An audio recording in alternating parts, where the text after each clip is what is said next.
लिए बड़ी interesting video आपके सामने लेके आया हूँ। ये वीडियो बनाने का बेसिकली मकसद ये है कि एक जेन्युइन कस्टमर जो कि मार्केट में समर सीजन में अपने लिए एसी खरीदने जाता है तो बहुत सारी मुश्किलात या बहुत सारे क्वेश्चन अराइज होते हैं उसके जहन में कि इन्वर्टर क्या है, कैसे है। इसके अलावा मुख्तलिफ चीज़ें आ जाती हैं, डुबल इन्वर्टर क्या है, ट्रिपल इन्वर्टर क्या है, T1 कंप्रेसर क्या है, T3 कंप्रेसर क्या है, और इस तरह की मुख्तलिफ चीज़ें उसके जहन में आ रही होती हैं जो उसको ना डिस्टर्ब कर रही होती हैं। और बाज़ का यही चीज़ें जब वो अपने डीलर से या उस डीलर से पूछते हैं जिससे वो चीज़ें खरीद लें, तो बाज़ का उनको सही इन्फॉर्मेशन प्रोवाइड की जाती है और बाज़ का उनको गलत इन्फॉर्मेशन प्रोवाइड की जाती है या मिसलीड किया जाता है। डेफिनेटली डीलर्स की मुख्तलिफ कोशिश यही होती है या हतमी इम्कान कोशिश यही होती है कि जो अवेलेबल स्टॉक है उसको सेल किया जाए। यही सब कुछ मेरे एक दोस्त के साथ हुआ आज तकरीबन 2 दिन पहले। उनको क्या कुछ कह के क्या कुछ बेचा गया, तो ये काफ़ी डिसहार्टिंग था जब उन्होंने मेरे साथ ये सारा वाक़या जिक्र किया। तो ये वीडियो का सोल पर्पज़ यही है कि एक जेन्युइन कस्टमर को, एक नॉर्मल कस्टमर को ये बताया जाए कि एसी लेते वक्त कौन सी चीज़ों को उन्होंने मद्देनज़र रखना है, कौन सी चीज़ों को अपने ज़हन में रखना है। कुछ नंबर ऑफ़ क्वेश्चन है जिसको मैंने लिस्ट डाउन किया है, तो इस वीडियो के ज़रिए मैं आप सबको वो बताना चाहता हूँ ताकि एक इन्फॉर्मेशन भी ज़हन में आ जाए और सबके लिए बेहतरीन हो सके। तो सबसे पहला क्वेश्चन ये राइज होता है कि आपने जब एसी लेना है तो क्या वो आपने नॉर्मल स्प्लिट एसी लेना है या इन्वर्टर लेना है। मोस्टली कस्टमर कंफ्यूज होता है कि what is the inverter AC और what is the normal split AC. तो ये सबसे पहला क्वेश्चन है। बाज़ बात डीलर्स को बता देते हैं कि इसके अंदर बिजली की सेविंग होती है, बाज़ बात क्या बता देते हैं। तो इन्वर्टर एसी के बारे में मैं सबसे पहले बताते चलो, इन्वर्टर एसी एक ऐसी टेक्नोलॉजी है जो कि आपको मोर देन 50% तक सेविंग देती है इन इलेक्ट्रिसिटी। यानी कि अगर आप सेम ड्यूरेशन में एसी चलाएं, नॉर्मल एसी भी चलाएं और इन्वर्टर एसी भी चलाएं तो आपको 50% तक की बचत देता है। तो ये आखिर है क्या चीज़, इसको समझने से पहले मैं आपको ये बताता चलूँ, इसके बेनिफिट लेने से पहले इसको समझाता चलूँ कि बेसिकली इन्वर्टर एसी है क्या। इन्वर्टर एसी में और नॉर्मल एसी में सिर्फ जो चीज़ का फ़र्क आ जाता है वो है इसके कंप्रेसर का।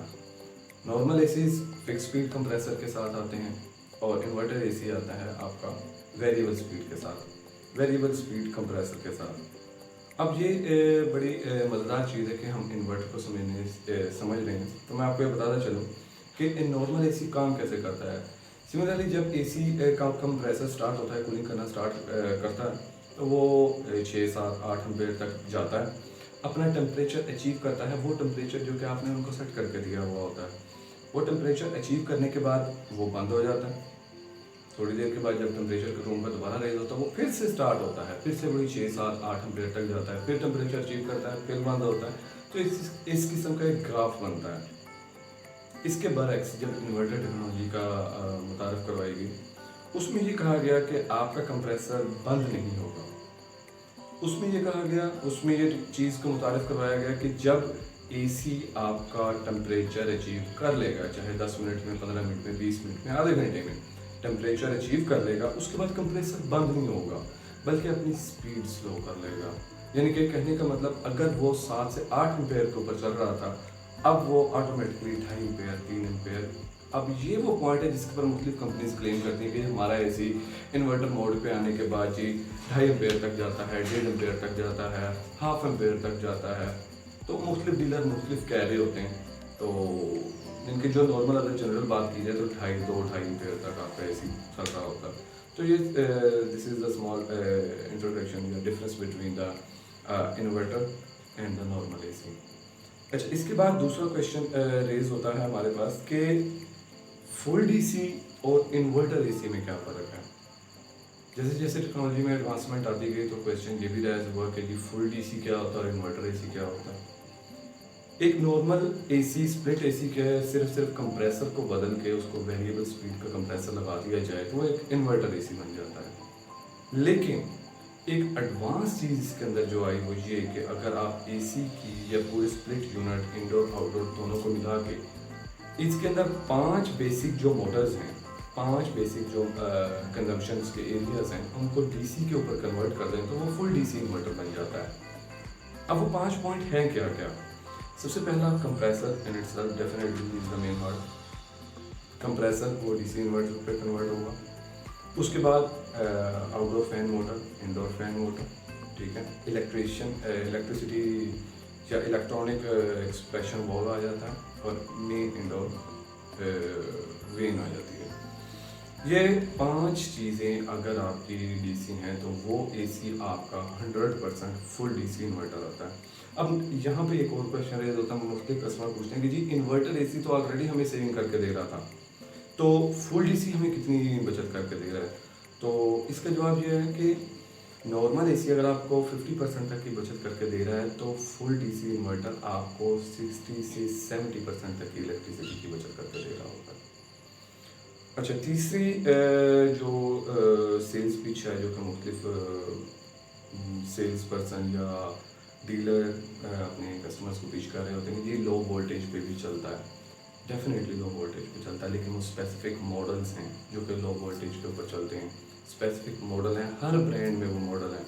और मैं अपने कस्टमर्स को या अपने व्यूअर्स को ये कहना चाहूँगा कि before selecting any AC kindly उसकी थोड़ी सी स्टडी कर लें, उसको कंपेयर कर लें मुख्तलिफ ब्रांड्स में। जितने भी ब्रांड पाकिस्तान में अवेलेबल हैं एयर कंडीशन के, जैसे कि हायर, कैनवुड, क्री, ओरिएंट, पेल, सैमसंग, ये सारों की इस कैटेगरी के अंदर एसीज मौजूद हैं। उनका ज़रा कंपैरिजन अगर आप कर लेंगे तो आपको ये बेहतरीन अंदाज़ा हो जाएगा कि लो वोल्टेज एसी कौन सा है। थोड़ा सा अगर आप सर्च करेंगे, हर किसी की वेबसाइट के ऊपर अवेलेबल है। क्योंकि इस वीडियो में मैं किसी की प्रमोशन नहीं कर रहा या किसी को बुरा भला नहीं कहना चाह रहा, इसलिए मैं ये डेफिनेटली आपको गाइड कर रहा हूँ। इम्पोर्टेंट क्वेश्चन 4th नंबर का जो कि हर कंज्यूमर के ज़हन में आ रहा है कि एक एसी अगर चल रहा है तो वो कितनी बिजली का आ रहा है, और इसके ऊपर 80 to 90% कस्टमर की बाइंग बिहेवियर डिपेंड हो रहा होता है। इलेक्ट्रिसिटी कंजम्पशन की बात करें तो हम एवरेज 8 घंटे का टाइम पीरियड लेके चलेंगे कि 8 घंटे अगर एसी चले और पूरा महीना चले 1.5 टन का एसी, तो वो कितनी बिजली खाएगा। टेंटेटिव आइडिया दे रहा हूँ, तो आपको आपका डिसीजन करने में ज़्यादा फ़ायदेमंद साबित होगा। और ये वो सारी डिटेल्स हैं जो कि एसी के इंडोर की साइड पे या नीचे अवेलेबल होती हैं। तो before purchasing any sort of AC आप ये चीज़ों को खुद भी रीड कर सकते हैं। ये सारी चीज़ें वहाँ पर अवेलेबल हैं। रेदर दिन कि आपको गाइड किया जाए, आप खुद भी थोड़ी सी इन्फॉर्मेशन वहाँ से ग्रैब कर सकते हैं, आपको पता चल जाएगा। तो अगर 1.5 टन का एसी डेली 8 घंटे चले, लगातार 8 घंटे चले, और हम एवरेज कंजम्पशन रेट उसका 2.5 एम्पीयर रखें, तो एक महीने के अंदर तकरीबन वो 120 यूनिट खाएगा। 120 यूनिट अगर वो खा रहा है, और आजकल जैसे कि रेट चल रहा है 15 रुपये, और उसके साथ उसको मल्टीप्लाई किया जाए तकरीबन 1800 रुपये, 1800 रुपये के हिसाब के करीब तकरीबन बिल बनता है। और 2.5 एम्पीयर तब जब वो इन्वर्जन मोड के ऊपर आएगा, लेकिन उससे पहले वो वही 6-7 एम्पीयर पे चलेगा। तो अगर हम राउंड ऑफ करें तो तकरीबन 150 यूनिट्स वो मंथ के खाएगा, और तकरीबन 2200 रुपये के करीब बिल आएगा आपके 1.5 टन के एसी का, जो कि डेली 8 घंटे चले। ये 8 घंटे लगातार हैं, हमने वो एज्यूम किए।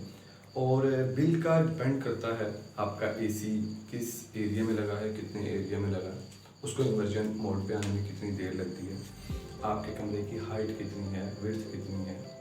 तो इन सारी चीज़ों को क्लब करके एक चीज़ बिल को हम कैलकुलेट करते हैं। जो हमने आपको बताया है, ये हमने आपको बताया है तकरीबन 12 बाई 14 के कमरे में, जिसकी हाइट तकरीबन कोई 11 फुट है, ऊपर सीलिंग लगी हुई है। ये हमने आपको उसका कैलकुलेशन बताया, एक टेंटेटिव आइडिया के लिए, so that people will get to know कि एक्चुअल में बिल कितना आ सकता है। और इसके अलावा सेवरल क्वेश्चन हैं, मेरे ख्याल में वीडियो बहुत ज़्यादा लंबी हो गई है, और बकाया क्वेश्चन दूसरी वीडियो के लिए रखते हैं।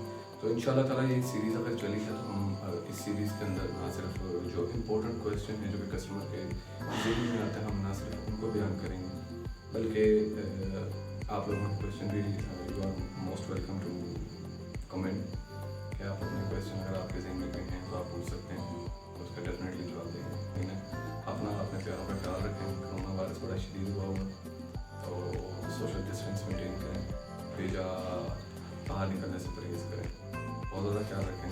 इंशाल्लाह दोबारा दूसरी वीडियो में। Thank you.